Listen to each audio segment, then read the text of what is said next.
Good evening. तो कल दोस्तों 26 जनवरी थी और हम गए अपने स्कूल और स्कूल जाके बड़ा मजा आया, आनंद ही आ गया है भाई। आह, आज की क्लास में मजा आएगा। मैं एकदम ठीक हूँ, आप कैसे हैं?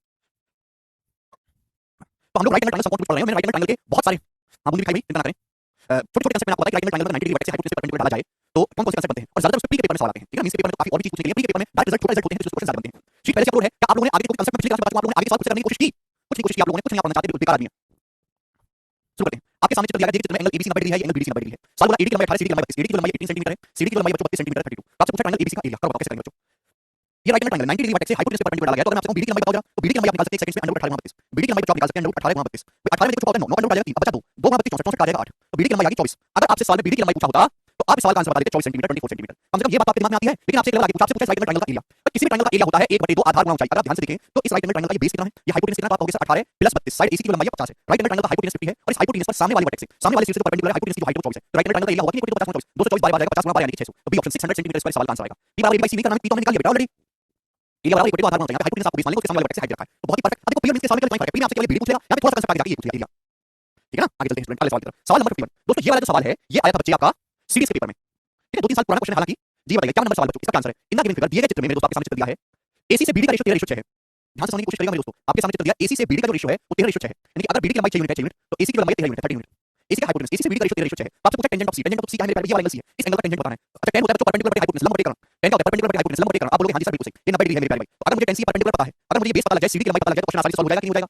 सॉल्व भी तो कर रहे हैं। तो मेरे प्यारे भाई बात का जवाब दो, किसी राइट एंगल में 90 डिग्री वर्टेक्स से हाइपोटेनस पर परपेंडिकुलर डाला जाए तो बीडी का जो स्क्वायर, बीडी कितना 6, बीडी कितना 6, तो 6 का जो स्क्वायर होगा मेरे प्यारे को कितना होगा, एडी गुणा डीसी होगा। ये बात समझे कि नहीं समझे आप लोग? हां जी सर यही होगा। और मेरे दोस्तों यहाँ पे जो सवाल दिया हुआ है एडी से डीसी का जो समय आपको 13 यूनिट दिया गया है, एडी प्लस डीसी कितना दिया गया, 13 यूनिट आपको दिया गया, 30 यूनिट। ये बात आप समझ पा रहे हैं? क्लियर है भाई? बीडी का जो स्क्वायर वो एडी गुणा डीसी है, बीडी कितना 6 और एडी प्लस डीसी का एसी 13, तो 6 का स्क्वायर कितना आ गया मेरे दोस्तों? 36, 6 का स्क्वायर है 36। तो मेरे दोस्तों यानी कि कहने का मतलब ये हुआ एडी और डीसी का मान क्या है? भाई ऐसी दो संख्याएं जिनकी गुणा करके 36 आता हो या जोड़ के 13 आता हो, ऐसी कौन सी दो संख्या है? या तो एक्स मान के करो भाई, या तो एक्स मान के करो, ये एक्स है, ये 13 - x है, क्वाड्रेटिक इक्वेशन बनाओ। लेकिन डाटा काफी आसान है। हां जी है मंजीत भाई, ऐसी दो संख्या जिनकी गुणा करके 36 आता हो, जोड़ के 13 आता हो, ये तो हमारा एडी और डीसी 13 यूनिट है। और बीडी का स्क्वायर बराबर एडी गुणा डीसी होता है। यानी 6 स्क्वायर बराबर एडी गुणा डीसी, वैल्यू बता दें 9 4 है भाई। 4 + 9 करोगे 13 आएगा, 4 - 9 करोगे तो 36 आएगा। ये आएगा, आप बोलोगे हां जी सर बिल्कुल सही। आपने तो पूरी बात बताई, लेकिन उल्टा भी हो सकता है। मैं इसको कह सकता हूं कि 9 4 13 करोगे तो भी 13 आएगा, 9 4 13 और 9 4 करोगे तो भी 36 आएगा। यानी कि डीसी के दोनों ही मान पॉसिबल है। डीसी का मान 9 भी हो सकता है, 4 भी हो सकता है। दो आंसर पॉसिबल है। डीसी का मान 9 भी हो सकता है, 4 भी हो सकता है। आप बोलोगे सर आपको निकालना है टेंजेंट सी। बेटा टेंजेंट सी का फंडा परपेंडिकुलर बटा बेस, लंब बटे आधार। तो इस राइट एंगल को ध्यान से देखो, इस राइट एंगल में ये एंगल सी है, एंगल सी के सामने वाली साइड 6 परपेंडिकुलर है और ये आपका बेस है। 90 डिग्री के सामने हाइपोटेनस हो गया, हाइपोटेनस आप बोलोगे आंसर। हाइपोटेनस आपको बेस, आपका बीसी है बेस। तो बेस डीसी की वैल्यू 9 भी हो सकती है और बेस डीसी की वैल्यू 4 भी हो सकती है। तो 6/9 का मतलब 2/3 और 6/4 3/2। तो टेंजेंट सी का मान 2/3 भी आ सकता है, 3/2 भी आ सकता है। दोनों ही आंसर पॉसिबल है। क्लियर है? वेरी गुड विशाल, ने बिल्कुल बताया। वेरी गुड मसूद भाई कह रहे हैं टेंजेंट का आधार बटे लंब, वेरी गुड, परपेंडिकुलर बटा बेस। गलत कर बोला मसूद, लंब बटे आधार होता है टेंजेंट। हमें लगता है कि आप इस बात को अच्छे से समझ पाए हैं। ये बताइए सवाल नंबर आपके सामने दोस्तों यहाँ पर 52 है। कम से कम ये जो कंसेप्ट ऑलरेडी सिखा चुके होंगे सवाल थे, इनको तो आप घर से कर ही सकते थे। लेकिन आप इतने लज्जाहीन व्यक्ति हैं कि चाहते हैं सब कुछ मैं करूं। आपने बैच का ले लिया, आपने ट्रीट बोलते हैं या आप चाह रहे हैं चाउमीन में आपको चम्मच से खिलाऊं, आपको खुद हाथ से लेकर खानी पड़े। कितने लज्जाहीन व्यक्ति हो तुम। मेरे लगता है टेंशन बराबर एबीसी हो सकता है, क्या हो जाएगा, लेकिन उसके लिए आपको एबीसी निकालना होगा। तो फिर मेहनत क्यों करनी? ठीक है, अब बेसिकली करना, बेसिक से पता है, ये बेसिकली सीखना और कुछ दूसरा बेसिक नहीं है। समझ में आई? Find the area of the right angle triangle with perimeter 16 cm and the length of perpendicular drop from the hypotenuse is 3 cm. This question is very tricky and very खतरनाक। बोला है उस right angle triangle का area बताओ जिसका परिमाप 16 है और जिसके हाइपोटेनस का जो परपेंडिकुलर है वो 3 cm, हाइपोटेनस के परपेंडिकुलर 3 है। कौन करेगा? दोस्तों मैं आपके सामने right angle triangle बनाऊं इस प्रकार से, right angle triangle जिसमें ये साइड ए है, ये बी है और 90 डिग्री के सामने दोस्तों हाइपोटेनस सी है। तो सवाल बोला उस right angle triangle का एरिया बताओ जिसका पेरीमीटर मेरे दोस्तों 16 है। पेरीमीटर का मतलब होता है a + b + c। ये आपको 16 दिया है इक्वल टू 16। ठीक है ना? और हाइपोटेनस पे एल्टीट्यूड दिया। हाइपोटेनस पे एल्टीट्यूड क्या होता है भाई? हाइपोटेनस पे एल्टीट्यूड का मतलब है ये 90 डिग्री, ये p मेरे दोस्तों, ये हाइपोटेनस पे एल्टीट्यूड 90 डिग्री वर्टेक्स से परपेंडिकुलर लंब और इसकी लंबाई होती है p बराबर ab/c होती है, ab/c। क्लियर है? और ab/c मैंने आपको लिखा है, ये आपको 3 रखा है। तो क्वेश्चन मेरे दोस्तों यहाँ से ab की लंबाई आ जाएगी, वो 3c आ जाएगी। ab बराबर क्या आ जाएगा बच्चों? यहाँ से 3c आ जाएगा। ये सब आप बोलोगे हां जी सर ab बराबर 3c। आपसे राइट एंगल ट्रायंगल का एरिया पूछा, एरिया मेरे प्यारे भाई। राइट एंगल ट्रायंगल का एरिया होता है बच्चों, होता है 1/2 90 डिग्री बनाने वाली साइड पर, इस 90 डिग्री 90 डिग्री बनाने वाली साइड पर यानी कि ab। आप बोलोगे हां राइट एंगल ट्रायंगल का एरिया होगा। और ab की वैल्यू सॉल्व में कितनी 3c के बराबर है? ab की जगह मैं 3c रखूंगा तो 3c/2। यानी कि मेरी जिंदगी का मकसद है क्वेश्चन सॉल्व करने के लिए यहाँ पे c हाइपोटेनस निकालना है। राहुल कैसे थोड़ा कंसेप्ट बता दियो राहुल, बेटा तुम्हारा मैं गंदा बुखार हूं मैं। अरे भाई कौन सा कंसेप्ट नहीं बताया तुमने, कंसेप्ट के प्यासे तू अपना सेंटेंस करेक्ट कर आदमी, तो कुछ ऐसा बता दिया करो जिससे मेरी जैसे बुद्धिहीन व्यक्ति की बुद्धि में कुछ चला जाए। पिछला लेक्चर पढ़ के आ, पिछला लेक्चर पढ़ के आ भाई राक्षस है। अगर किसी राइट एंगल ट्रायंगल की लेक्स एरिया हाइपोटेनस क्यों पढ़ रहा है? क्यों पढ़ रहा है? फिर लगा फिर लगा मैंने कहा मैं निकाल देता हूं, पढ़ के लिखते हैं यार, सही से उठा जाते हैं पढ़ना तो मेहनत से पढ़ो, वरना इससे करने की कोई जरूरत नहीं है। ए राहुल की बात तो बिल्कुल बेकार है, बिल्कुल बेकार। राक्षस बताया किसी राइट एंगल ट्रायंगल की लेक्स एरिया हाइपोटेनस है तो हाइपोटेनस के परपेंडिकुलर होगा p बराबर ab/c होगा। मतलब फाइनल क्लियर टाइम से जाके टक नीचे बनाते किसी जल्दी टक नीचे आ जाए, टेंशन कम हो। ये जा रहे दिल को कैसे करना है बस खाली 36 लोग मरे, ये फिर ये जा रहे राक्षस फंस के कैसे ना हो हैं? एक बात को कितनी बार बताऊं, कितनी बार बताऊं? मैं जब घर से पढ़ोगे तो कैसे, ये मैंने आपको बताया नहीं है, प्रूफ करके बताया है। हद होती है इसी राइट एंगल में 90 डिग्री वर्टेक्स से हाइपोटेनस पे जाके पहुंचो सही यार। p बराबर ab/c, ab c को मिलेगा ab बराबर 3c। Right angle triangle area होता है 1/2 ab और ab क्या है 3c के बराबर, ab की जगह 3c/2। यानी कि मुझे क्वेश्चन सॉल्व करने के लिए c यानी कि हाइपोटेनस निकालना है। अब मुझे बताओ निकलेगा कैसे, कैसे निकलेगा? सवाल बस आपको ये लाइन दिया कि a + b + c बराबर 16 c हाइपोटेनस निकालना कैसे निकलेगा? राहुल कहते हैं बनना चाह रहा है, राहुल बनने की हरकत नहीं तुम्हारी। तुम्हारी हरकत वो है कि जैसे बड़े बड़े जो रोड साइड भोजनालय चलते हैं तो उनके 3 4 लड़के प्याज काट रहे हैं जल्दी और मालिक पैसे पकड़ रहे हैं, मालिक पैसे पकड़ रहे हैं और तुरंत समोसा मांग रहे हैं, लो बाबू 10 रुपए का। तो प्याज काटने वाला हेल्पर की हरकत है तुम्हारी, अधिकारी की नहीं है जी। अब बताओ मैं आपसे जानना चाहता हूं ये कंसेप्ट में सिखाया, जैसे ab का मान 3c आ गया तो एरिया क्या आएगा 1/2 ab, ab का मतलब कितना है 3c, 3/2 c हाइपोटेनस में निकालना है तो बताओ कैसे होगा? p बराबर 3 है, सी बराबर 6। अरे भैया सर्कम रेडियस खोलना है, P is not circum radius, P hypotenuse पे एल्टीट्यूड है, दोनों में फर्क है। कैसे आदमी हो भाई? देखो, अगर मुझे सी निकालना है तो मेरे प्यारे आप जानते हैं कि a + b, सी को उधर ले जाते हैं 16 - सी, ये हो गया आप लोगों के आंसर। दोनों तरफ से स्क्वायर वर्ग कर देते हैं, वर्ग करोगे तो मैं जानता हूं कि a² + b² बराबर c² होता है, इसलिए मैंने वर्ग किया। तो a² + b² + 2ab बराबर 16 का स्क्वायर 256 प्लस c² और माइनस 16 दूनी 32c, ये आ जाएगा। आप बोलोगे हां जी सर बात समझ में आ गई। अब पाइथागोरस थ्योरम से a² + b² c² के बराबर होता है, कैंसिल आउट हो जाएगा, कट गया। ab का मान कितना है 3c, ab की जगह 3c रख देंगे, ab की जगह 3c, तो 2 या 6c आ जाएगा। ये मेंस लेवल का सवाल है, p का सवाल नहीं, पिछले क्लास में कल p का सवाल कराया -32c, इधर आएगा तो 6 + 32 हो जाएगा 38c, तो 38c बराबर आ जाएगा 256, तो 2 से काट लेंगे, c का मान 256 बटे 128/19, तो हाइपोटेनस c की वैल्यू 128/19 सेंटीमीटर आ गई। अगर सवाल में हाइपोटेनस का मान पूछा होता ना तो याद है 128/19, c की वैल्यू यहाँ रख दो, तो 3/2 गुणा 128/19, ये राइट एंगल ट्रायंगल का एरिया आ जाएगा। 2 से 128 जाएगा 64 बार, तो 64 या 192, 192/19 centimetre square. This is the answer of this question, बहुत क्लासिकल क्वेश्चन है। केवल ये मींस का सवाल, केवल फार्मूला रट के पिछली क्लास में आपको पढ़ाए उससे आप सवाल कर लो ऐसा नहीं है, आपको पता जरूर होनी चाहिए, वहां से आपको ये लाइन पता लगेगी, फिर c का मान निकालने के लिए मेरे पास यहाँ से एक ही रास्ता है कि दोनों तरफ से वर्ग कर दो, क्योंकि वर्ग करेंगे मेरे प्यारे भाई तो ये आ जाएगा।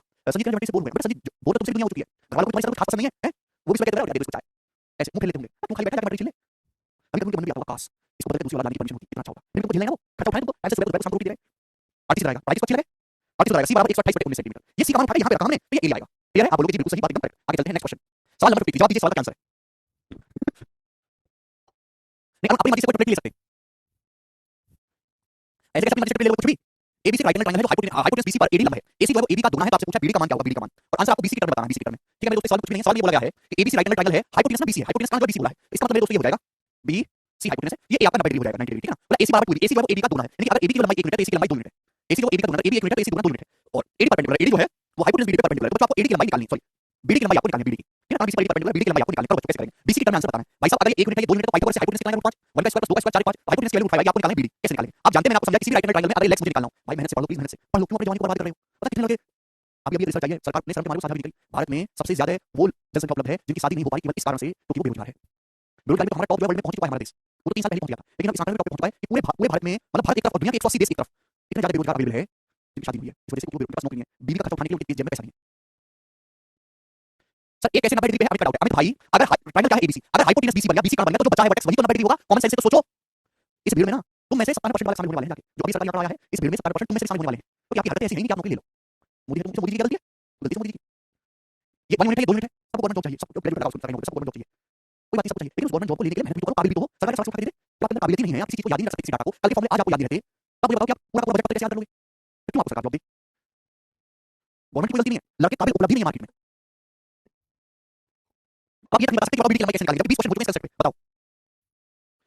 अगर इस लेग्स की बात करूं तो एबी का जो स्क्वायर होगा वो पहले छोटी छलांग मारो बीडी, फिर बड़ी छलांग मारो बीसी, ये कांसेप्ट सिखाया था लास्ट क्लास में सिखाया था कांसेप्ट। एबी कितना है 1, तो 1 का स्क्वायर मेरे प्यारे भाई, एबी की लंबाई 1 है, 1 का स्क्वायर बराबर बीडी गुणा बीसी, और बीसी का मतलब है √5, तो बीडी की लंबाई है 1/5 यूनिट आ गई, 1/5 यूनिट, यानी कि आंसर भी ऐसा ऑप्शन होना चाहिए 1/5 आए, बीसी की लंबाई है √5, √5/4 है, √5/2 है, √5/3 है, √5 को 5 से भाग देंगे तो 1/5 आएगा, बीडी यही आपका आंसर हो सकता है, बात समाप्त। इस सवाल में कुछ था ही नहीं, बिल्कुल बेसिक सवाल है। सवाल नंबर हम लेंगे 54 की तरफ, ये बताइएगा मेरे दोस्तों next, let ABC B right angle triangle with BC at hypotenuse, some point ABC में बीसी कहां है, एबी और एसी की लंबाई 15 20 किलोमीटर में, मिनिमम पॉसिबल टाइम, न्यूनतम समय कितना लगेगा मिनट्स में, रिक्वायर्ड टू रीच हाइपोटेनस, कहां पर पहुंचने के लिए, फ्रॉम पॉइंट ए बिंदु ए से हाइपोटेनस तक पहुंचने में मिनिमम कितना समय लगेगा at speed of 30 kilometre per hour, 30 kilometre per hour की स्पीड से, ये बताइए बच्चों इस क्वेश्चन का क्या आंसर है। सवाल आपको कठिन लगा होगा लेकिन इससे आसान सवाल बनते ही नहीं है। राइट एंगल ट्रायंगल एबीसी है स्टूडेंट, जहां आपका बीसी हाइपोटेनस है, तो इतना कॉमन सेंस होना चाहिए, अगर बीसी कहां है तो आपका ए जो है राइट एंगल होगा 90 डिग्री होगा, बोलोगे जी sir point A B 90 degree, AB की जो लंबाई है 15 किलोमीटर है, बताओ, और एसी की जो लंबाई है 20 किलोमीटर है, 15 किलोमीटर 20 किलोमीटर। आज मोदी जी ने परीक्षा चर्चा करी, इतनी घड़ी घड़ी टिप्स वाली बातें थी, शॉर्टकट भी सिखाया था, सुना किसी ने, काम की बात सुनते नहीं हो, सुन लेते तो सीधा करेक्ट लगते। ये 15 किलोमीटर है, 20 किलोमीटर है, कितना आएगा मेरे दोस्तों 25 किलोमीटर, 15 20 25, पाइथागोरस लेकर हाइपोटेनस आएगा 25। सवाल में जो पूछा है वो ये है कि पॉइंट ए से हाइपोटेनस तक पहुंचने में मिनिमम कितना समय लगेगा। समय क्या होता है बच्चों, समय बराबर होता है टाइम बराबर होता है डिस्टेंस बटे स्पीड, समय बराबर दूरी बटे चाल, आपको चाल तो दी है, स्पीड तो दी है, तो समय कम लगेगा जब मिनिमम डिस्टेंस चलें, सबसे छोटा रास्ता लें, सबसे कम दूरी आप चलेंगे, यानी कि पॉइंट ए से हाइपोटेनस बीसी तक पहुंचने के लिए मिनिमम डिस्टेंस आपको चलनी चाहिए, कम से कम दूरी। और मिनिमम डिस्टेंस का क्या मतलब होता है बच्चों, मिनिमम डिस्टेंस का मतलब होता है परपेंडिकुलर, लंबवत। मैं आपसे पूछूं कि एक लाइन है, इस लाइन की बिंदु से मिनिमम दूरी क्या है, तो इस लाइन से पॉइंट परपेंडिकुलर डालो, तो perpendicular distance is the minimum distance, आप बोलोगे हां जी सर, तो यानी कि पॉइंट ए से हाइपोटेनस बीसी पे जाना है तो आपको इस रास्ते पर चलना चाहिए, परपेंडिकुलर रास्ते, इस वाले पे, ठीक है। और इसकी लेंथ क्या होगी, इसकी लेंथ होगी बच्चों 15 गुणा 20 बटे 25 किलोमीटर, यस और नो, आप बोलोगे हां जी सर बिल्कुल सही। तो इतनी डिस्टेंस आपको ट्रैवल करनी है, स्पीड आपकी 30 किलोमीटर पर आवर है, तो समय क्या लगेगा, डिस्टेंस बटे speed, speed 30 kilometre per our है, यस और नो, आप बोलोगे हां जी सर बिल्कुल सही, आपकी बात को समझ गए। इससे जाएगा मेरे दोस्तों 30 से मेरे दोस्तों 310 बार चलेगा, 10 बटे 25 होगा 5 10 5 बटे 5 आवर, ये आवर्स में आएगा मेरे दोस्तों। लेकिन आपसे आंसर पूछो मिनट में पूछा है, तो आवर को मिनट में कन्वर्ट करने के लिए 60 से गुणा कर देंगे, 1 घंटे में 60 मिनट होता है, तो 2 बटे 5 को 60 से गुणा करेंगे तो ये आ जाएगा 12 दूनी 24 मिनट, तो ए ऑप्शन सवाल का आंसर था 24 मिनट। तो आसान सवाल था कि नहीं, अब बस इसमें बात सीधी सीधी ना पूछिए, घुमा फिरा के पूछिए, क्योंकि एग्जाम में जानते हैं सीधी सीधी पूछूंगा तो कुछ रट्टू पोपट भी होते हैं, इनको पता कुछ नहीं है, वो कर लेंगे रट्टा खा रहे हैं, थोड़ा सा घुमाने में रट्टू पोपट दिमाग तो है नहीं, वो नहीं कर पाएंगे, ठीक है। नेक्स्ट क्वेश्चन सवाल नंबर 55 और लास्ट क्वेश्चन इस टाइप का, ठीक है, फिर हम टाइप को चेंज करेंगे। जी भाई साहब इसका जवाब दीजिएगा, क्या आंसर है बनाओ। एक एक लाइन के सवाल है बस, ये मिनट्स कहीं लिखा ही नहीं है, यहाँ हिंदी में लिखा है ना, ये इन मिनट्स आपको बताना था, ये बता दीजिए। अरे बेटा सत्य, वो शॉर्टेस्ट मीडियम है, किसी भी लाइन की किसी बिंदु से जो मिनिमम डिस्टेंस होती है वो परपेंडिकुलर होती है, बनाओ।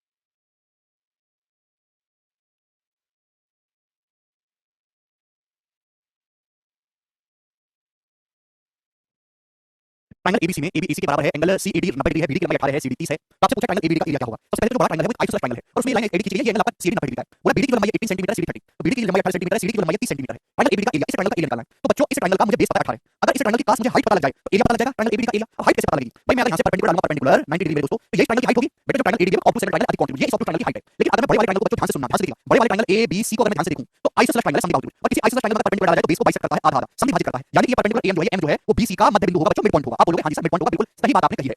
यहां तक कोई परेशानी, यहां तक कुछ भी परेशानी नहीं है प्यारे स्टूडेंट। अगर आप समझ पाओगे तो आप ये कह सकते हैं कि बीडी की लंबाई 18 है, सीडी की लंबाई है 30, तो पूरी साइड बीसी की 48, तो 48 का आधा कितना होता है 24, यानी कि जो आपका सीएम है वो 24 सेंटीमीटर होगा, 24 सेंटीमीटर। ये आपका बीसी 30 है, ये कितना होगा 6 सेंटीमीटर। आप बोलोगे हां जी सर 6 सेंटीमीटर होगा, बात समझ पाई कि नहीं समझ पाई? यस और नो कभी तो बोला करो जिंदगी में प्लीज, और जिंदगी में कुछ बोलने के लिए तो बोलो। अरे भैया अगर पूरी साइड 18 + 30 48 है तो 48 का आधा 24 नहीं हो जाएगा? अभी ये सीडी 30 सेंटीमीटर बोला है, सीडी 30 सेंटीमीटर 30, ये 24 से कितना बचेगा? आप बोलोगे जी अब सवाल समाप्त हो गया। सवाल बहुत ही ट्रिकी और अच्छा था भाई। ये राइट एंगल ट्रायंगल 90 डिग्री, इसी राइट एंगल ट्रायंगल में ट्रायंगल एडीसी को देखो, एडीसी को देखो, इसी राइट एंगल में 90 डिग्री वर्टेक्स से हाइपोटेन्यूज हो जाएगा, सीडी हाइपोटेन्यूज के परपेंडिकुलर डाला जाए तो एम की लंबाई क्या होगी? 6 नहीं 24 है, अंडर रूट 6 * 24 यानी कि 12, 24 का 24 * 12 तो एम की लंबाई होगी बच्चों वो 12 सेंटीमीटर होगी। आप बोलोगे हां जी सर मैं आपकी बात को अच्छे से समझ गया। अब इस सवाल को यही बच्चा कर लेगा। ये आपको ट्रायंगल एडीबी का निकाला, बेस 18 है और उसके ऊपर हाइट 12 है, तो एरिया जो होगा 1/2 बेस 18 * 12 यानी कि 18 × 108, 108 सेंटीमीटर स्क्वायर। सवाल का एकदम करेक्ट उत्तर है बी ऑप्शन करेक्ट है। सब बच्चों ने कर लिया अब ये सवाल, वेरी गुड। आगे चलेंगे स्टूडेंट नेक्स्ट सवाल की तरफ, सवाल नंबर 56, और ये अपने आप एक सवाल भी है और ये कांसेप्ट भी है।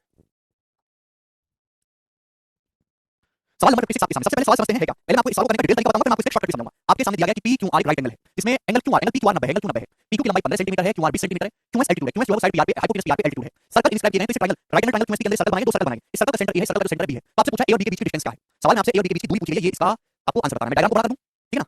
हालांकि ये सवाल एक ही बार अभी तक पेपर में आया है, मैं कई साल से इसको करवा रहा हूं, मुझे कभी दोबारा नहीं आया। बहुत ही अच्छा कांसेप्ट है। इस सवाल में आपको बताना है ए और बी के बीच की दूरी, ए बी की लंबाई आपको बतानी है। ये राइट एंगल ट्रायंगल स्टूडेंट आपको दिखाई दे रहा है ना सही से? थोड़ा बड़ा कर देते हैं, हां ठीक है। P Q R right angle triangle, इसमें ये वाला एंगल 90 डिग्री का, दिस इज 90 डिग्री, ये 90 डिग्री का है, क्लियर है? बोला पी क्यू की लंबाई 15 सेंटीमीटर है और क्यू आर की लंबाई 20 सेंटीमीटर है। और ये यहां पे हाइपोटेन्यूज पे परपेंडिकुलर डाला गया वर्टेक्स क्यू एस। आपको दो राइट एंगल बनेंगे, क्यू एस दोनों में सर्कल बनाएंगे और उनके सेंटर के बीच की दूरी आपको बतानी है। बहुत सारी बनी। अब आप मुझे बताओ कि अगर ये 15 है, ये 20 है तो हाइपोटेन्यूज कितना होगा? 25/25। ये हाइपोटेन्यूज आपका 25 होगा, यस और नो? 15 20 25 प्लेट है। तो आप मुझे बताओ इस क्यूएस की लंबाई क्या होगी? क्यूएस की लंबाई क्या होगी? तो आपका जवाब होगा सर इसी राइट एंगल में अगर 90 डिग्री वर्टेक्स से हाइपोटेन्यूज पे परपेंडिकुलर डाला जाए तो क्यूएस की लंबाई होगी 15 × 20/25।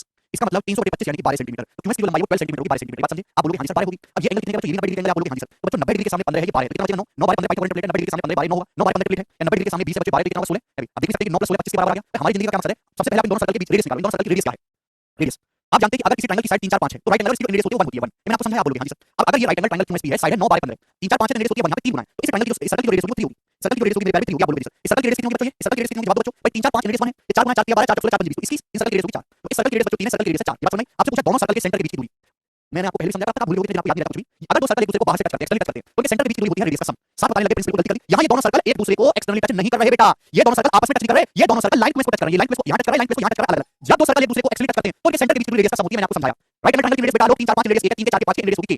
यहां केस को चला गया, ये दो सर्कल है, दोनों सर्कल एक सेम लाइन को टच कर रहे हैं बट अलग-अलग। ये दोनों सर्कल आपस में एक्सटर्नली टच नहीं कर रहे। मूर्खों, क्यों भूल जाते हो बार-बार? पहले भी तो बताइए बातें। मुझे दोनों सर्कल के सेंटर के बीच की दूरी ए बी निकालना है। कैसे निकालते हैं मेरे दोस्तों? कैसे निकालते हैं? 8 नहीं होगा बेटा, 8 नहीं होगा प्लीज। इस सर्कल की रेडियस 3 है, ये भी 3 होगा। यहां से यहां तक ये भी 3 होगा, आप बोलोगे हां जी सर बिल्कुल सही 3 होगा। रेडियस रेडियस का सेंटर से बड़ी तक की दूरी। तो इस सर्कल की रेडियस 4 है, 4 ये 4, ये भी 4 होगा, इसके सामने की लेंथ यहां से परपेंडिकुलर डालते हैं। अगर इस सर्कल की ये रेडियस 4 है तो ये पिंक लेंथ भी 4 होगा, आप बोलोगे हां जी सर। तो ये 3 और ये 4, 3 + 4 कितना आ गया? 7 आ गया। हर चीज को दोबारा से मैं आपको समझाता हूं कि इस वजह से तुम पीछे का भूल जाते हो। ये संभव नहीं है, रिवीजन करते रहा करो, रिवीजन। 3 4 7 7 आ गया मेरे दोस्तों। यहां से perpendicular line parallel line draw करके इसके पैरेलल लाइन खींचते हैं। अगर ये 3 है बच्चों तो ये भी 3 होगा। अगर ये 3 है तो ये भी 3 होगा। पूरा 4 कितना बचेगा? 1, ये 1 बचेगा। अगर 3 है तो ये भी 3 होगा। वही रेडियस 4 कितना बचेगा? 1। अब पाइथागोरस लगाएंगे तो 7 स्क्वायर + 1 स्क्वायर 4 से 50 √50, ये √50 होगा। Pythagoras √7 square + 1 square B option, √50 दोनों सर्कल के सेंटर के बीच की दूरी होगी, ये इसका आंसर आएगा। अब याद आया होगा सबको। दिव्यांश के दिनकर कह रहे सर मैं भूतों के सामने बहुत देखता हूं, तो दिनकर तुम्हारी हरकतें देख के तो भूत भी डर जाता होगा। तुम्हें क्या डर भूतों से? है ना? ये सवाल देना अपने आप डर जाएगा। ये बात समझ में आई? आप बोलोगे हां जी सर बिल्कुल सही। अब इसका मेरे प्यारे डायरेक्ट शॉर्टकट समझते हैं कि अगर ये सवाल ऐसे ना करें, यहां पे तो आसान डाटा आपने कर लिया, इतना भी करने की जरूरत नहीं थी। जब भी ऐसा सवाल है पहले तो ये समझो कि सवाल है, तुम ट्रिक कर लेते हो, पर तुम्हें यही पता होती है कि उसको लगाना कहां है। पहले पूरा माहौल समझा करो भाई, माहौल। एक चीज को चाहे थोड़ा समय देके पढ़ो, लेकिन ढंग से पढ़ो। किसी भी राइट एंगल ट्रायंगल किसी भी समकोण त्रिभुज में 90 डिग्री वर्टेक्स से हाइपोटेन्यूज पे परपेंडिकुलर डाला जाए तो दो राइट एंगल ट्रायंगल बन जाते हैं। उन दोनों राइट एंगल ट्रायंगल के खींचे गए इन सर्कल, दोनों राइट एंगल ट्रायंगल के सर्कल खींचे गए, तो आपसे दोनों के सेंटर के बीच की दूरी पूछी जाती है एबी। तो एबी की लंबाई होगी मेरे दोस्तों, वो हमेशा √2r होगी, डायरेक्ट शॉर्टकट है √2r। स्मॉल r क्या है? स्मॉल r है इन radius of triangle ABC. Small r जो है बड़े ट्रायंगल, यहां पे ट्रायंगल पी क्यू आर की रेडियस है, ट्रायंगल पी क्यू आर ना, ट्रायंगल पी क्यू आर की रेडियस है। स्मॉल r क्या है? पूरी बड़े triangle P Q R right angle की रेडियस है, आप बोलोगे सर। बड़े ट्रायंगल की रेडियस क्या होगी? 3 4 5 रेडियस 1, 15 20 25 15 20 25 मतलब 5, 3 4 5 का 5 गुना है, तो बड़े राइट एंगल ट्रायंगल की रेडियस 5 है। आप बोलोगे सर √2 गुना 5, 5 को रूट के अंदर ले जाओगे तो 25 हो जाएगा, 25 × 50 √50। यानी एक सेकंड आंसर बी ऑप्शन यहां पे करेक्ट है। क्लियर? ठीक है भाई? आरती कह रहे नहीं आरती क्या नहीं? हां बोलो, बिल्कुल ठीक। हां दिनकर कह रहे हैं मजाक नहीं कर रहा हूं सर, ये मरी हुई जीएफ का सपना आता है, दिनकर ऐसे बातें करोगे बात पढ़े मन से डर जाएंगे। ये बताओ सवाल नंबर 57 आपके सामने, नेक्स्ट क्वेश्चन 57। ये जो सवाल आपके सामने है सुनिएगा, पहली बार सीपीओ 2019 के पेपर में आया। मैंने बोला था बहुत तगड़ा सवाल है, साल में एक सवाल ऐसे बनाते दोबारा आएगा। फिर आईसीआर के पेपर में आया, फिर आपके 2022 के सीजीएल के पेपर में आया, 2022 के सीजीएल में, और ये कभी भी दोबारा से एग्जाम में आ सकता है। बहुत ही बेहतरीन ये एक सवाल भी है, देखो ये सवाल है, यही आया है पेपर में, बस एक बार 8 था, एक बार 12 था, एक बार 16 था, ये डाटा बदला था। ये मैं आपको ये क्वेश्चन भी समझाऊंगा और इस क्वेश्चन से आगे क्या बन सकता है मैं आपको वो भी समझाऊंगा, थोड़ा पेशेंस बना के रखिएगा और ध्यान से सुनिएगा मेरे भाई, बहुत प्रेम भाव से आप समझिएगा। सवाल क्या है? सवाल ये है, इन ट्रायंगल एबीसी में एंगल सी 90 डिग्री है। एम और एन साइड एबी और एसी के मिड पॉइंट है, साइड एबी और एसी के, ठीक है। सीएम और बीएन एक दूसरे को डी पे काटती हैं, सीएम और बीएन डी पे काटती हैं, एंगल बीडीसी 90 डिग्री का है। अगर बीसी की लंबाई 8 सेंटीमीटर, बीसी की लंबाई, तो आपसे पूछा है बीएन की लंबाई क्या होगी, करो मेरे दोस्त। सबसे पहले तो चैलेंज है इसका डायग्राम बनाना, ठीक है ना? क्योंकि मैंने इस बात पहले से किया हुआ है, कई बार मुझे पता है कि डायग्राम स्टैटिक कैसे बनेगा, नए बच्चे को दिक्कत होती है, ठीक है? तो जितना ज्यादा प्रैक्टिस करोगे उतना ज्यादा दिमाग खुलता है। जैसे आपके सामने ट्रायंगल एबीसी है, उसमें बोला गया है कि ये वाला एंगल सी 90 डिग्री का है, ठीक? आप बोलोगे हाँ जी सर बिल्कुल सही। तो इस प्रकार से ये आपके सामने राइट एंगल बन गया बच्चों एबीसी, जिसमें एंगल सी 90 का, ठीक है ना? एम और एन साइड एबी और एसी के मिडपॉइंट है, तो एम जो साइड एबी का मिडपॉइंट है यानी कि दोस्तों हाइपोटेनस का मिडपॉइंट हो गया, और एन जो है बच्चों साइड एसी का मिडपॉइंट है, एन जो साइड एसी का मिडपॉइंट हो गया, आप बोलोगे जी सर बिल्कुल सही। और सीएम और बीएन एक दूसरे को कहां काटते हैं? डी पर काटते हैं। तो मेरे दोस्तों ये जो लाइन है सीएम और ये जो लाइन है बीएन, ये एक दूसरे को मेरे दोस्तों यहां काटते हैं पॉइंट डी पर, ये पॉइंट डी है, और एंगल बीडीसी 90 है, ये वाला जो एंगल है 90 डिग्री का है, यानी राइट एंगल पे काट रहे हैं। तो ये सीएम और बीएन है क्या? सीएम और बीएन राइट एंगल ट्रायंगल की मीडियन है, माध्यिकाएं हैं बच्चों। What are these? सीएम और बीएन राइट एंगल ट्रायंगल की मीडियन है, माध्यिकाएं हैं, ये दोनों माध्यिका 90 डिग्री पे काट रही हैं। बोला है यदि बीसी की लंबाई 8 सेंटीमीटर तो आपसे पूछा बीएन की लंबाई क्या होगी, बीएन की लेंथ क्या होगी? जवाब दो बच्चों, करो। शैलेश राहुल कह रहे हैं स्मॉल r/5 कैसे? राहुल अगर आपको ये डाउट है तो please leave preparation, do something else. You are not student for government job, you are not preparing sincerely, you are going to be बेरोजगार for next 5 years and your age will be backfire and your face will be हो जाएगा and you will be बर्बाद। So don't be बर्बाद, do something else। चंदन कहते हैं question नहीं आएगा बेटे, तो 3 बार आ चुका है, आज की क्या बात है? तो 3-4 बार ऑलरेडी आ चुका है, एक बार नहीं 3 से 4 बार। गूगल पे सर्च करो, एग्जाम की लिस्ट आ जाएगी कि कितने एग्जाम में आया है। आपको क्या लगता है कोई इजी काम करे? इजी काम एकदम लाइव है। राजेश मेरे से मेरी पत्नी मुझे थोड़ी मोटिवेशन दीजिए। राजेश ये तो बहुत अच्छा हुआ, वेरी गुड, तुम बचे बेटा, तुम्हें तो पार्टी करनी चाहिए। बिल्कुल गिरीश ने सबसे पहले सोचा। रॉबिन ने भी सोच लिया, वेरी गुड। देखो मैं आपको समझाता हूं, बहुत प्यार से समझिएगा अपनी मां से। ये आपके सामने राइट एंगल ट्रायंगल है और ये राइट एंगल ट्रायंगल की सीएम और बीएन एक्चुअली में है क्या? राइट एंगल ट्रायंगल की मीडियंस यानी कि माध्यिकाएं हैं बच्चों, medians. These are nothing but the medians of right angle triangle. Clear हो कि एम हाइपोटेनस का मिडपॉइंट है और एसी जो है वो आपका मिडपॉइंट है लेग्स का, यानी कि पॉइंट बी क्या हुआ? ये जो पॉइंट बी है इस राइट एंगल ट्रायंगल का सेंट्रॉइड है, केंद्र के जहां दो मीडियन एक दूसरे को काटते हैं सेंट्रॉइड कहते हैं, सेंट्रॉइड। और आप अच्छी तरह से जानते हैं कि सेंट्रॉइड मीडियन को हमेशा दो रेशियो में काटता है, बीएन की लंबाई बतानी। सेंट्रॉइड हमेशा माध्यिका को दो रेशियो में काटता है, रेशियो 1 होगा। आप बोलोगे हां जी सर बिल्कुल सही, यानी कि बीडी से डीएन का जो रेशियो 2 रेशियो 1 होगा, बीडी से डीएन का जो रेशियो होगा बच्चों वो 2 रेशियो 1 होगा। होगा कि नहीं होगा? आप बोलोगे हां जी सर बिल्कुल होगा। अब देखो इस सवाल को करने के 5-6 तरीके हैं, एक तरीका नहीं है पर मैं आपको सबसे शॉर्टेस्ट बता रहा हूं, लेकिन शॉर्टेस्ट तरीके में दिमाग सबसे ज्यादा लगाना होता है। क्या करो, दिमाग तो है नहीं, अच्छा कोई बात नहीं। देखिए राइट एंगल ट्रायंगल है एनसीबी, किसी राइट एंगल ट्रायंगल एनसीबी को देखो छोटे वाले को, किसी राइट एंगल में 90 डिग्री वर्टेक्स से हाइपोटेनस परपेंडिकुलर डाली जाए। मैं कई प्रकार की चीजें आपको बता चुका हूं, जैसे राइट एंगल ट्रायंगल है, अगर किसी राइट एंगल ट्रायंगल में 90 डिग्री वर्टेक्स से हाइपोटेनस परपेंडिकुलर डाला जाए, ये 1:2 है, तो राइट एंगल बनाने वाली साइड का रेशियो क्या होगा? कृपया अगर तुम्हारी गंदी सी कॉपी में कुछ याद ना हो तो कॉपी में से झांक के बता दो। अगर ये रेशियो 1:2 है तो राइट एंगल बनाने वाली साइड का रेशियो क्या होगा? राइट एंगल बनाने वाली साइड का रेशियो क्या होगा? अंडर रूट 1:2 का अंडर रूट 1 अनुपात रूट 1 अनुपात 2 अनुपात रूट 2, तो राइट एंगल बनाने वाली साइड का रेशियो 1:2 होगा। आप बोलोगे जी सर बिल्कुल सही बात समझ गया। राइट एंगल ट्रायंगल एनसीबी को 90 डिग्री वर्टेक्स से हाइपोटेनस परपेंडिकुलर डाला गया, अगर ये रेशियो 1:2 है तो राइट एंगल बनाने वाली साइड का रेशियो 1 अनुपात रूट 2 होगा, 1:2। इन दोनों का जो रेशियो है 1 अनुपात रूट 2 होगा, साइड 1 यूनिट रूट 2 यूनिट होगी। आप बोलोगे हां जी सर, आपकी बात को समझ गए, बस अब मुझे इसकी कोई जरूरत ही नहीं, जब मुझे साइड का रेशियो पता चल गया तो मुझे सब कुछ पता चल गया। क्लियर है? ये सर जवाब दीजिएगा, ये 1 यूनिट है, ये रूट 2 यूनिट है, तो पाइथागोरस से बीएन कितना आ जाएगा? पाइथागोरस से बीएन कितना आ जाएगा? किसी समझ की बात नहीं है, एक बात समझ लेना, 1 यूनिट है रूट 2 यूनिट है, तो पाइथागोरस से बीएन कितना आ जाएगा? Root 3 unit. पाइथागोरस से बीएन कितना आ जाएगा? Root 3 unit. आप बोलोगे हां जी सर, 1 यूनिट है root 2 unit, Pythagoras right angle triangle Pythagoras right root 3 unit आ जाएगा। रूट 2 की वैल्यू सवाल में 8 सेंटीमीटर दी है, रूट 2 की वैल्यू 8 सेंटीमीटर दी है, कितने गुना? 4 रूट 2 गुना। रूट 2 की वैल्यू 8 सेंटीमीटर, 4 रूट 2 गुना, 8 रूट 4 रूट 2, रूट 3 की वैल्यू 4 रूट 2 गुना हुई, 4 रूट 2 को रूट 3 से गुणा करेंगे तो 4 रूट 6 सेंटीमीटर। यही सवाल एकदम करेक्ट आंसर है, ऑप्शन नंबर सी यहां पर करेक्ट है। मुझे लगता है सारे भाइयों को ये सवाल अच्छी तरह से समझ में आ गया, बिकॉज़ रेमिडियल सेंट्रॉइड है, जहां दो मीडियन एक दूसरे को सेंट्रॉइड होता है और सेंट्रॉइड मीडियन को दो रेशियो 1 बांटता है, ये कंसेप्ट हुआ। क्लियर? सभी बच्चों ने कर लिया। अब मेरे दोस्तों ये सवाल एग्जाम में आ चुका है एज इट इज। इसके आगे की कहानी भी आपको समझनी होगी, ध्यान से सुनिएगा मेरे दोस्तों, ध्यान से। अगर आपसे सवाल में ये पूछ लिया होता कि बताओ एबी की लंबाई क्या है, आपसे सवाल में एबी की लंबाई पूछ ली होती या कुछ और पूछ लिया होता। आप जानते हैं कि एन जो है, ये जो एन है, ये साइड एसी का मिडपॉइंट है, ये जो एन है। यहां पे सवाल खत्म हो गया, इसके आगे समझिए। एन जो है साइड एसी का मिडपॉइंट है, अगर ये 1 यूनिट है मेरे दोस्तों तो ये भी 1 यूनिट होगा। आप बोलोगे हां जी सर बिल्कुल सही, ये भी 1 यूनिट होगा। ये कितना है? अंडर रूट, बीसी कितना है? Under root 2। आप बोलोगे जी सर, ये कितना है? 1 + 1 2। इसको भूल जाओ, ये तो सब हो चुका। ठीक है दोस्त,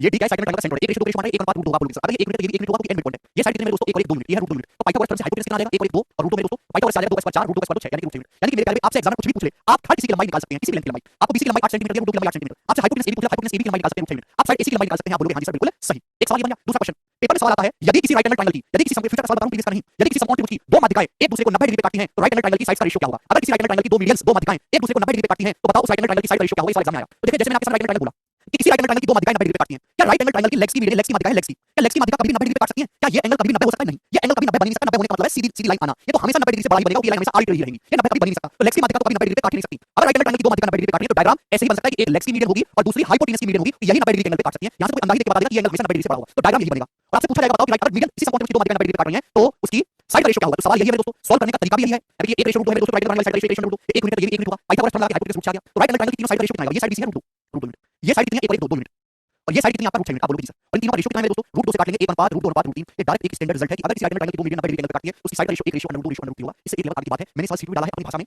कन्वर्ट करके। इसी समकोण त्रिभुज की कोई दो माध्यिका 90 डिग्री पे काटती है तो त्रिभुज 3 हो जाएगा अनुपात C, option 1 ratio root 2 ratio root 3 होगा। हालांकि सॉल्व करने का ये तरीका केवल अकेला तरीका नहीं है, 5 तरीके और भी हो सकते हैं पर सबसे स्मार्ट यही है। ठीक, मुझे लगता है आपको ये बात अच्छी तरीके से समझ में आई होगी। सवाल नंबर आपके सामने 50, ये बताइए जल्दी से। अब देखो इस सवाल को आप खुद ही करके बताओ। अरे तो क्या मैं बता दूंगा, जल्दी से क्या आंसर है?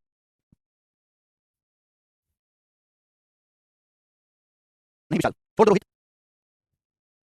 दिए गए चित्र में साइड बीसी की लंबाई 12 सेंटीमीटर, आपसे पूछा ट्रायंगल एबीसी का एरिया क्या होगा? ये आपके सामने ऑप्शन है, बताइए। आपके सामने चित्र दिया है, जैसे बोला साइड बीसी की लंबाई 12 सेंटीमीटर 12 सेंटीमीटर है मेरे दोस्तों, और आपसे पूछा है बताओ इस पूरे ट्रायंगल एबीसी का एरिया क्या होगा? एरिया तभी निकाल पाओगे जब आपको ट्रायंगल की तीनों साइड बताऊं। अभी मैंने आपको समझाया मेरे दोस्तों, यहाँ पे जी का सेंटर है, आप लिख लीजिए मेरे दोस्तों, तो नहीं सवाल लिखा हुआ जी सेंटर है। अगर जी आपका सेंटर है इसका मतलब मेरे प्यारे भाई ये दोनों माध्यिकाएं हैं, दो मीडियन 90 डिग्री पे एंगल पे काट रही हैं, 90 डिग्री का एंगल बोला गया है। अभी भी समझा कि अगर किसी राइट एंगल ट्रायंगल की दो माध्यिकाएं 90 डिग्री पे काट रही हैं तो उसकी साइड का रेशियो 1 रेशियो रूट 2 रेशियो 3 होगा, 1 रेशियो रूट 2 रेशियो 3। कैसे होगा? प्रूफ करके समझाया। 90 डिग्री के सामने 1 यूनिट होगा मेरे दोस्तों, ये रूट 2 यूनिट होगा और ये आपका रूट 3 यूनिट होगा। ये बात समझ में आप बोलोगे हां सर, रूट 3 यूनिट की वैल्यू 12 सेंटीमीटर 12 सेंटीमीटर, तो 1 यूनिट की वैल्यू होगी मेरे दोस्तों 4 रूट 3 बाय रूट 3 से बात की साइड 4 रूट 3, एक की वैल्यू 4 रूट 3 है तो रूट 2 की वैल्यू 4 रूट 6, 4 रूट 6 सेंटीमीटर। आप बोलोगे हां सर, राइट एंगल ट्रायंगल का एरिया होगा 1/2 90 डिग्री बनाने वाली साइड का प्रोडक्ट, 4 रूट 6 की 4 रूट 3 होगा, 4 4 16 रूट 6 की रूट 3 होगा, रूट 18 रूट 18 3 रूट 2 भाई रूट 6 की रूट 3 में गुणा करेंगे तो 6 3 18 मतलब 9 2 18 होता है 9 2 कितना आएगा 48 24 रूट 2 ये ऑप्शन क्वेश्चन का आंसर है। आप मात्र 1 सेकंड में सवाल कर सकते थे। तो आपके सामने जो लिखा हुआ है ये केवल एक सवाल नहीं है, ये पूरा का पूरा कांसेप्ट है जिसको पढ़ के एग्जामिनर ढेरों सवाल पैदा कर सकता है। ये आपको ध्यान रखिएगा और मैंने आपको इसके पीछे का कारण भी समझाया, मैंने आपको इसका प्रूफ भी समझाया।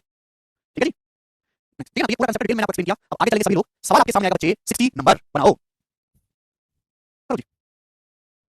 बिल्कुल ईमान कराएंगे, क्यों नहीं कराएंगे?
चार विशाल, चार। A point D is taken from the side BC of right angle triangle ABC where AB is hypotenuse then। सवाल में बोला गया है कि आपके पास एक राइट एंगल ट्रायंगल है जिसका AB हाइपोटेन्यूज है। तो आपको तुरंत ही समझ जाना चाहिए कि अगर AB हाइपोटेन्यूज है तो C आपका राइट एंगल होगा। बोला पॉइंट D लिया गया है साइड BC पर। राइट एंगल ट्रायंगल की साइड BC पर एक पॉइंट D लिया गया है। तो आपसे पूछा है में कौन सा रिलेशन करेक्ट है? सही चीज ऑप्शन कौन सा है मेरे दोस्तों? तो हालांकि ये टाइप की थ्योरम है। अब हर थ्योरम को याद रखना तो पॉसिबल नहीं है। तो मेरे प्यारे भाई इस बात का जवाब दीजिएगा कि करेक्ट रिलेशन क्या है और साइड पहले देखो किसी का इस्तेमाल हो रहा है। AB AC और AD का इस्तेमाल यहां पर हो रहा है। बनाओ करो। जी स्टूडेंट जवाब दीजिएगा क्या उत्तर है इस सवाल का? मेरे प्यारे भाई कैसे करें इस टाइप के क्वेश्चन को? हालांकि आप यहाँ पे वैल्यू लेट करके भी कर सकते हैं, अपनी मर्जी से वैल्यू लेट करके भी कर सकते हैं, ये ऑप्शन। लेकिन बहुत आसान है, आप ध्यान से देखेंगे तो यहाँ पे आपको दो राइट एंगल दिखाई दे रहे हैं। एक राइट एंगल ट्रायंगल ACD, दूसरा राइट एंगल ट्रायंगल है ACB और दोनों ही राइट एंगल ट्रायंगल में ये वाली साइड AC कॉमन है, दोनों में AC कॉमन है। अब AC पे पाई का कोएफिशिएंट लगा दो, AC का स्क्वायर क्या होगा? AC का स्क्वायर क्या होगा? राइट एंगल ट्रायंगल ACD से AC का स्क्वायर होगा भाई AD square minus CD square. जबकि बड़े वाले राइट एंगल ACD को ध्यान से देखेंगे, इसमें AC का स्क्वायर क्या होगा? AC का स्क्वायर होगा मेरे प्यारे AB square minus BC square, AB square minus BC square और डिस्ट्रीब्यूट इक्वली बराबर होना चाहिए। आप बोलोगे जी सर अब सवाल में कुछ है नहीं। BC स्क्वायर को बच्चों घर ले आते हैं तो AD स्क्वायर मान पॉजिटिव रखना है, सब कुछ घर ले आते हैं प्लस BC स्क्वायर बराबर माइनस CD स्क्वायर को घर ले जाते हैं तो AB square plus CD square. ये एक रिजल्ट मुझे दिखाई दे रहा है, कौन सा ऑप्शन है? AD square plus BC square बराबर AB square plus CD square, ये वाला ऑप्शन ठीक है। बात समाप्त। ठीक। 9वीं क्लास की फेमस फॉर्म की प्रूफ करने के लिए आती थी। अच्छा आपने 9वीं क्लास पास ही नहीं करी एकदम पे। 61 नंबर सवाल ये बताइए जल्दी से। ठीक है जी? हां। ये सिमिलरिटी से क्या है ये? लगाना नहीं है, सोचिए बताइएगा।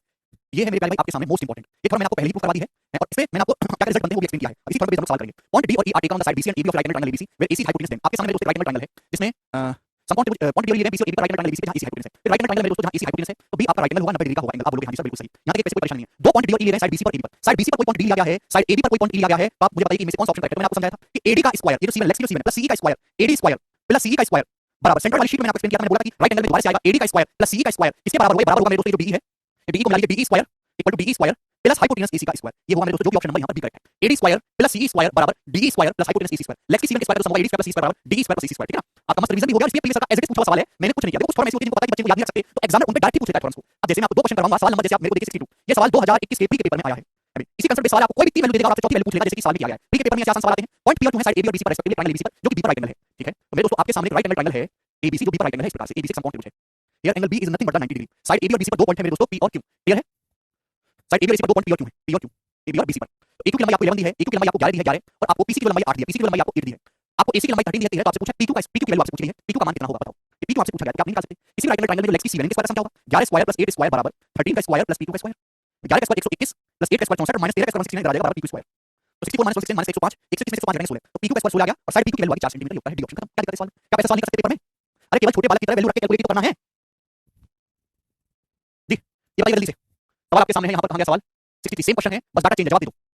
चलिए हो जाएगा ओपन सुगम, बताइए जल्दी से।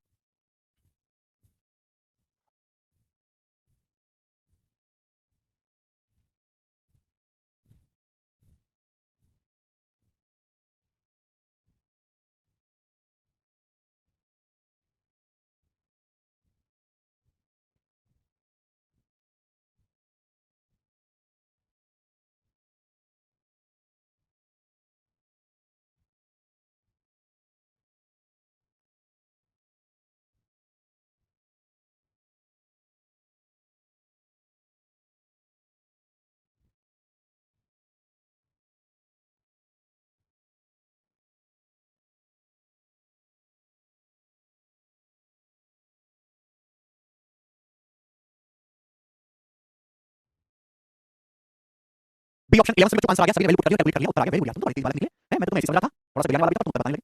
जी भाई अगला सवाल हम लोग लेंगे, लेकिन सवाल नंबर 64। अब इसको मेरे प्यारे भाई ढंग से समझ लीजिएगा, ये इसी का एडवांस वर्जन है। बोला है, ये भी मैं आपको समझा चुका हूं कि एक ट्रायंगल पीक्यूआर में एंगल 90 डिग्री का है। ट्रायंगल पीक्यूआर है जिसमें आपका ये जो एंगल पी है बच्चों, ये 90 डिग्री का है पीक्यूआर। एस और टी क्रम से साइड पी, एस और टी क्रम से साइड पीआर और पीक्यू के मिड पॉइंट है। तो एस और टी जो है मिड पॉइंट है, मध्य बिंदु है, स्पेशल है। पीआर और पीक्यू के मिड पॉइंट है एस और टी। आप बोलोगे हां जी सर। तो पूछा है r2 square upon q square plus rt square का मान कितना होगा? ऐसे सवाल का आंसर क्या आता है बच्चों? D option. हमने आपको पहले समझाया कि अगर किसी राइट एंगल ट्रायंगल में लेग्स के मिड पॉइंट लेने हैं तो लेग्स की मीडियन के स्क्वायर का जो सम होगा, लेग्स की माध्यिकाओं के स्क्वायर का सम, यानी कि q स्क्वायर प्लस ये लेग्स की मीडियन है, राइट एंगल ट्रायंगल की 90 डिग्री बनाने वाली साइड की मीडियन, लेग्स की मीडियन के स्क्वायर के सम का 4 गुना जो होगा वो किसके बराबर होगा? वो हाइपोटेनस के स्क्वायर के 5 गुने के बराबर होगा, 5 टाइम्स ऑफ r2 स्क्वायर। यही कांसेप्ट मैंने आपको एक्सप्लेन किया है। ठीक है भाई, लेग्स की मीडियन के स्क्वायर के सम का 4 गुना बराबर होगा हाइपोटेनस के स्क्वायर के 5 गुने के। ठीक है, आप बोलोगे जी सर बिल्कुल सही। अब मेरे दोस्तों अगर मैं इसको धर ले जाऊं q square plus rt square को बटे में ले जाऊं तो 5 इधर आ जाएगा, रेशियो इस रेशियो की वैल्यू कितनी आ जाएगी 4/5 है भाई। और ये सवाल कोई ऐसा सवाल नहीं उठाएगा, 2019 के मींस के पेपर में आया था। तो बच्चों कभी-कभी ऐसा नहीं कि आपसे हर बार सवाल ही पूछा जाए, फॉर्म में डायरेक्ट पूछ ली जाती है। ठीक है ना, बात समझे? जैसे ये दोनों थॉरम्स पूछी गई हैं। क्लियर? अब इसका सवाल बनाओ तो सवाल बन जाएगा, कोई भी आपको दो वैल्यू देगा, किसी वैल्यू का मान पूछ लेगा, उसमें कैलकुलेशन हो जाएगी। चलेगा। अब मेरे प्यारे भाई 2019 के पेपर में ही एक क्वेश्चन और आया था जिसमें बच्चे खेलने लगा, ये तो कराई, ये कैसे होगा, इसकी ऐसी। लेकिन ये सवाल भी हद से ज्यादा आसान था, 2019 मींस का ही। जरा मुझे ये वाला सवाल आप लोग करके बताइए क्या बनेगा। फटाफट सभी लोग कॉपी उठाओ। दिख रहा है भाई, क्यों नहीं दिखेगा? In triangle ABC, triangle ABC में एंगल सी 90 डिग्री का है, पी और क्यू दो पॉइंट है साइड एसी और बीसी पर रेस्पेक्टिवली। एबी से पीसी का रेशियो बराबर है, बीक्यू से क्यू के रेशियो के बराबर है 1:2। तो आपसे पूछा इसका मान कितना होगा? तो मेरे दोस्तों आपके सामने राइट एंगल ट्रायंगल सम है एबीसी जिसमें एंगल सी 90 डिग्री का है, तो इस हिसाब से आपका राइट एंगल ट्रायंगल बन जाएगा। This is 90 degree. बोला एसी और बीसी पर दो पॉइंट क्यों है? एबी से बीसी का रेशियो एसी पर 1 पॉइंट पी है मेरे प्यारे। एबी से बीसी का अनुपात 1 एबी की लंबाई 1 मीटर तो बीसी की लंबाई 2 यूनिट है। और साइड बीसी पर मेरे दोस्तों पॉइंट क्यों है? बीक्यू से क्यू का रेशियो साइड बीसी पर 1 पॉइंट क्यों है? बीक्यू से क्यू का रेशियो मेरे प्यारे को 1:2 है, 1:2। तो आपसे पूछा a square plus b square upon ab square. अगर आप इस सवाल को बेसिस से करेंगे ना, अगर ये x है, ये 2x है, ये y है, ये 2y है, लगाओ पाइथागोरस थ्योरम, तब आंसर आएगा। भाई इस सवाल के जो आंसर है वो फिक्स है। सवाल ये तो बताएंगे कि राइट एंगल ट्रायंगल की साइड कितनी है, भुजा क्या है, उसका एंगल क्या है, लंबाई चौड़ाई कुछ नहीं बोला गया। आप अपनी मर्जी से कोई राइट एंगल ट्रायंगल लेट कर सकते हैं। मैंने मान लिया कि 1 यूनिट है, 2 यूनिट है। b से क्यू का रेशियो b 1 यूनिट है, 2 यूनिट है। आप मुझे बताओ a क्यू का स्क्वायर कितना आएगा, पाइथागोरस से a क्यू का स्क्वायर क्या आएगा? अगर पाइथागोरस थ्योरम लगाओगे तो a क्यू का स्क्वायर कितना आएगा? ये 3.5, ये है 2, तो a क्यू का स्क्वायर आएगा मेरे दोस्तों 3 का स्क्वायर 2 का स्क्वायर 9 + 4 13 प्लस bb का स्क्वायर आएगा, bb का स्क्वायर पाइथागोरस लगाओगे, bb का स्क्वायर आएगा 3.5, ये 2, तो पाइथागोरस से bb का स्क्वायर आएगा 3 स्क्वायर + 2 स्क्वायर 9 4 13 अपॉन ab का स्क्वायर कितना आएगा बच्चों? ab का स्क्वायर, तो ये ab हाइपोटेनस है, ये साइड है कितनी 3, ये साइड भी 3 है, तो ab का स्क्वायर आएगा पाइथागोरस से 3 का स्क्वायर + 3 का स्क्वायर 9 + 9 18, यानी कि ये कितना आ जाएगा 26/18 रेशियो 9। सवाल का आंसर बताओ। नहीं कर सकते थे। जो जब सवाल में कुछ बोला ही नहीं है कि राइट एंगल ट्रायंगल की लंबाई चौड़ाई क्या है, आप अपनी मर्जी से कोई राइट एंगल ट्रायंगल लेट करके इस टाइप के क्वेश्चंस को सॉल्व कर सकते हैं। ठीक है भाई, मुझे लगता है आपको बात अच्छे से समझ में आई। आज की क्लास में आपको काफी सारे आंसर बताए, ये सब जो है आपको समझ में आया होगा। ठीक है, आज हम यही छोड़ते हैं, इसके आगे की कहानी हम नेक्स्ट क्लास में करेंगे। बाय।